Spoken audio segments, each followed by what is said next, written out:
हारिस रऊफ की गेंद पर अफ्रीकी बैटर को आउट क्यों नहीं दिया गया? कानून क्या कहता है? वर्ल्ड कप के 26वें और अहम तरीन मैच में जनूबी अफ्रीका ने पाकिस्तान को सनसनीखेज मुकाबले के बाद 1 विकेट से शिकस्त दे दी। जनूबी अफ्रीका ने पाकिस्तान का 271 रन का हदफ 9 विकेटों के नुकसान पर 47.2 ओवर्स में पूरा कर लिया।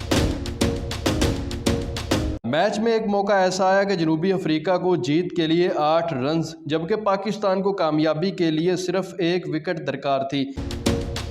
ऐसे में हारिस रऊफ ने जनूबी अफ्रीका के शम्सी को गेंद करवाई जो इनके पैड पर लगी। पाकिस्तान की जानब से LBW की अपील की गई, लेकिन ऑन फील्ड अंपायर ने नॉट आउट दिया तो ग्रीन शर्ट ने रिव्यू लेने का फैसला कर लिया। रिव्यू में नजर आया कि हारिस की गेंद विकेट को मामूली छू रही है, लेकिन ऑन फील्ड अंपायर